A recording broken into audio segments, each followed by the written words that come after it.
Muito bem. Nós, nessa aula, vamos continuar as hipóteses de suspensão da exigibilidade do crédito tributário. Já sabemos, pelo artigo 151, que são 6 hipóteses de suspensão da exigibilidade: moderé, cocopá, moratória, depósito montante integral, reclamações e recursos, concessão de medida liminar e mandado de segurança, concessão de medida liminar ou tutela antecipada em outras ações judiciais e o parcelamento. Mas agora, nós estávamos estudando especificamente a primeira dessas hipóteses de suspensão, que é a moratória. Vimos o artigo 153, 154 e vimos o caput do 155, que vamos dar uma lembrada agora a respeito dele, em função de que temos que discutir o parágrafo único muito importante desse dispositivo, e lembrando sempre que esse artigo é fundamental, porque ele se aplica a todos os benefícios fiscais previstos no CTN: moratória, parcelamento, remissão, isenção e anistia. Nós já sabemos que esses benefícios podem ser concedidos em caráter individual ou em caráter geral. Em caráter geral, basta a lei, porque a lei não faz nenhuma exigência.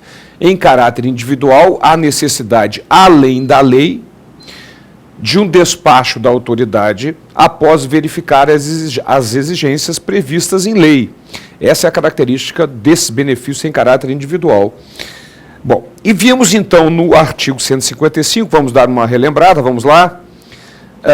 O artigo 155 determina que a moratória será revogada, desde que, comprovando-se que não se enquadra dentro dos requisitos exigidos, com imposição de penalidade cabível, no caso de simulação, dolo, né, por parte do contribuinte, ou sem imposição de penalidade nos demais casos. Mas sempre, e eu vou pedir para o Vitor, volta mais para mim, volta mais um, só para a gente pegar o caput, legal. Observe sempre que, no caput do artigo 155, a concessão da moratória em caráter individual não gera direito adquirido, será revogado e cobrado sempre tributo acrescido de juro de mora, como está no final do caput do artigo. Então, tributo e juro de mora sempre. E agora sim,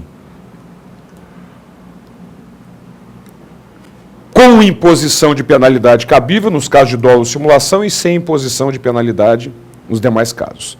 Portanto, voltando para mim, é dessa forma.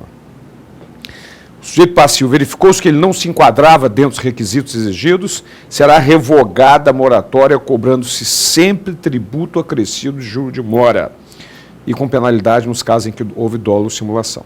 Bom, mas aí é que vem o importante parágrafo único do artigo 155. Para que a gente possa entender perfeitamente esse parágrafo único do artigo 155, nós temos que lembrar de um detalhe, na verdade, comentar um detalhe que vamos estudar lá para frente, que é uma hipótese de extinção do crédito tributário prevista no artigo 174 do CTN, que é a prescrição, que vamos estudar com todos os detalhes. Mas a prescrição ocorre passados 5 anos do lançamento, sem que a Fazenda Pública tenha entrado com a ação de execução fiscal. Neste caso, prescreve a ação. Ok? Maravilha. Esta é a prescrição.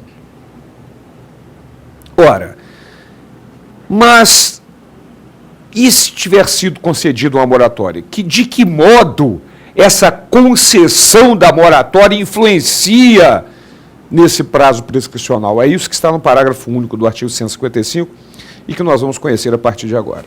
Legal? Então vamos lá.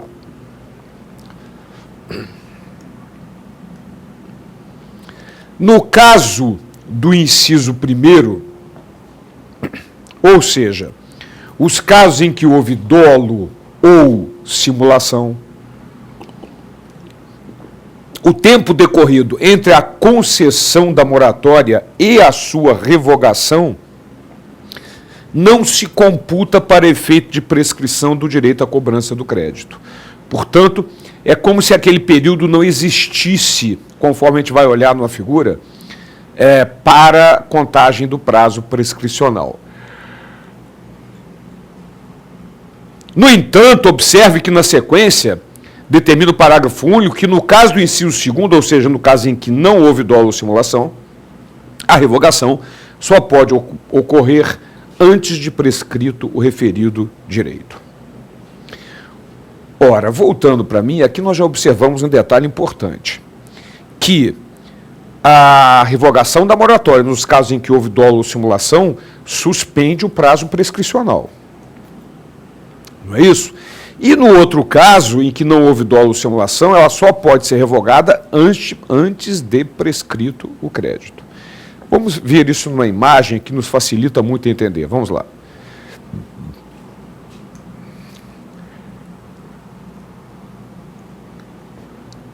Vocês sabem que a prescrição ocorre em 5 anos. Não vamos estudar com todos os detalhes depois, essa hipótese de extinção, mas ocorre com 5 anos contados da data do lançamento. Então, em 5 anos, a Fazenda Pública tem que entrar com ação de execução. Mas vamos imaginar que, passado 1 ano, é dada uma moratória em caráter individual, ou seja, um favor fiscal dilatando o prazo de pagamento. Nós já vimos na aula passada que o artigo 153 do CTN determina que a lei concessiva da moratória tem que trazer o prazo de duração do favor. Tem que trazer. Então vamos lá, olha. Prazo final da moratória. Lá o prazo final é quando o contribuinte vai poder pagar sem penalidade e sem juro de mora, atualizado monetariamente, mas sem penalidade e sem juro de mora. Muito bem. Mas vamos também imaginar que neste momento que aparece aqui, foi descoberto que o sujeito passivo não se enquadrava dentro dos requisitos exigidos. E, portanto, será feita a revogação da moratória. Só que tem um problema, já teria havido a prescrição. E como que seria cobrado o tributo se já houve a prescrição? Então, o que o parágrafo único do artigo 155 determina? Na hipótese em que houve dolo ou simulação, o período compreendido entre a concessão e a revogação do benefício não se computa para efeito de prescrição. Ou seja, a Fazenda Pública vai poder cobrar tranquilamente dele, porque não se computa esse período para efeito de prescrição. Então, no meu exemplo prático, em que a moratória foi concedida com 1 ano já de passado o prazo prescricional, então a Fazenda Pública teria mais 4 anos ainda a partir dali. No entanto, nos casos em que não houve dolo ou simulação, aí é diferente, porque aí, minha gente, a Fazenda Pública só poderia revogar a moratória até a data em que ocorreria a prescrição que está aqui. Então, nesta hipótese que nós estamos vendo no quadro, não tendo havido dolo ou simulação, a Fazenda Pública poderia revogar a moratória nesta data que está aqui, se verificar que o sujeito passivo não se enquadrava dentro dos requisitos exigidos. Na hipótese de não ter havido dolo ou simulação, não. Ele vai continuar gozando da moratória até o final. A Fazenda Pública só poderia revogar a moratória até a data da prescrição. Caso contrário, nos casos em que houve dolo ou simulação, aí não, aí pode ser revogado, na verdade, porque esse período pode ser cobrado o tributo, inclusive, porque esse período, e revogada a moratória, porque esse período não se computa para efeito de prescrição do crédito. Legal? Então, é muito importante entender esse dispositivo. Se houve dolo ou simulação, não se computa o período entre a concessão e a revogação para efeito de prescrição. Não havendo dolo ou simulação, só pode ser revogada antes da prescrição. Nesse exemplo que nós estamos vendo, portanto, não poderia ser revogado e o contribuinte continuaria gozando do benefício fiscal até o prazo final do benefício da moratória, portanto. Muito bem. Então, voltando à imagem para mim, é essa situação. É muito importante esse dispositivo, mas muito importante. Tanto é que nós vamos ver, vamos montar um quadro com as consequências dessa descoberta do não enquadramento nos requisitos exigidos na lei, e depois vamos ver por que eu estou chamando a atenção tanto para esse dispositivo e por que ele se aplica a vários outros benefícios fiscais. Então vamos lá. Revogação da moratória individual. Sem dolo ou simulação, a revogação só pode ocorrer antes de prescrito o referido direito. Antes de ocorrer a prescrição, que são 5 anos contados da data do lançamento. E, nesse caso, cobrar-se-á o tributo acrescido apenas de juros de mora. Apenas de juros de mora.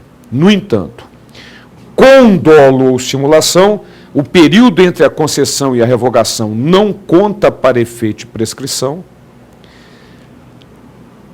e será revogado cobrando tributo acrescido de juros de mora e penalidade. Ora, minha gente, aonde aparece essa palavra moratória nesta tela, você pode substituí-la por parcelamento, pode substituí-la por remissão, por isenção, por anistia. Então veja que esse dispositivo se aplica a todos esses benefícios fiscais. Voltando para mim, então, minha gente, esta é a questão do artigo 155, parágrafo único. Aí você vai dizer assim, ô Borba, mas como é que eu vou saber que esse artigo 155 e o seu parágrafo único se aplica a todos os benefícios fiscais previstos, moratória, parcelamento? Moratória, tudo bem, está aqui no artigo 155, mas parcelamento, remissão, isenção, anistia. Então vamos dar uma olhada. O próprio CTN faz essa determinação. Ao falar nesses benefícios fiscais, acaba fazendo uma remissão ao artigo 155, parágrafo único. Vamos dar uma olhada nessa questão legal da aplicação desse dispositivo aos outros benefícios fiscais. Vamos lá.